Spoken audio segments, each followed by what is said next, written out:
औरतों ने अपना श्रृंगार मिटा दिया। सब औरतें तो आदमी का श्रृंगार ले लेकर के फिर रही, पड़कटी बन गई, पैंट बुसट पहन लिए। नर नारी में भेद बताना मुश्किल, तो थोड़ा सा हमारी मर्यादा, हमारे वस्त्रों की मर्यादा तो हम रखें। हाँ, घूंघट यहां था, सतयुग यहां था, त्रेता यहां, द्वापर यहां, कलयुग घोर कलयुग। चलो घूंघट तो ठीक था, पहले माताएं ना चूड़ा बदलती थी, तो अब क्या करती है? लाल साड़ी लाल चूड़ा, नीली साड़ी नीला चूड़ा, पीली साड़ी पीला चूड़ा, हरी साड़ी हरा चूड़ा, गुलाबी साड़ी गुलाबी चूड़ा। दिन भर में 10 बार बदला चूड़ा। पहले भी बदलती थी, कब? साल में एक बार। कब? सुहाग की पड़वा के दिन। क्यों? मेरा सुहाग अमर रहे इसलिए साल भर चूड़ा बेचती थी। अब दिन भर में 25 बार बदलती है, 25 रंग के कपड़ों पे 25 रंग के अलग अलग चूड़े। और बदलती तो ठीक है, पहले माताएं रात्रि के समय में कभी सुहाग नहीं उतारती थी। अब शाम को 6 बजे के बाद तो बाईसा तैयार होने मंडे हैं। क्यों? बड़ा बड़ा गार्डना में जिम्मा न जानो महाराज। तो 6 बजे बाद तो बाईसा तैयार होती है, 7 साढ़े 7 तक तैयार होती है, रात में सुहाग उतारती है। और काई के लिए? खाली वो गिड्डर भोजन करने के लिए। बड़े बड़े गार्डनों में गिड्डर भोजन करने जाते हैं। जो खड़े खड़े जो भोजन हो रहा है ना, वो भोजन नहीं, वो गिद्ध भोजन है। कौन सा भोजन? कौन सा भोजन है भाई?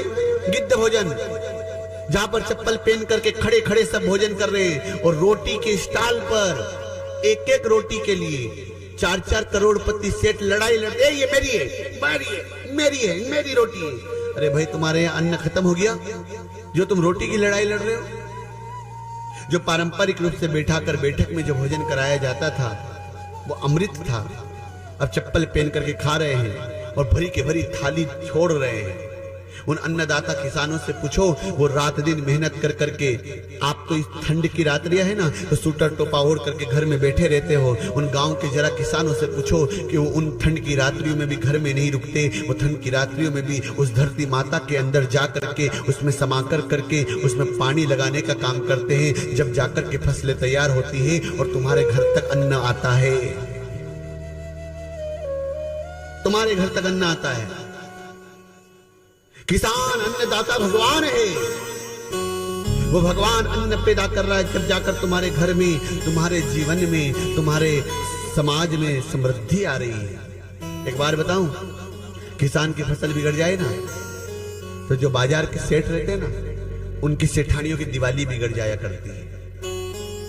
किसान की फसल समृद्ध होती है तो सेठों की सेठानियां सज सवर के बाहर निकलती है। और किसान की फसल बिगड़ जाए तो सेठानियों के मुंह की भी रौनक चली जाती है। किसान हमारी इस देश का, राष्ट्र का भगवान है, दाता है।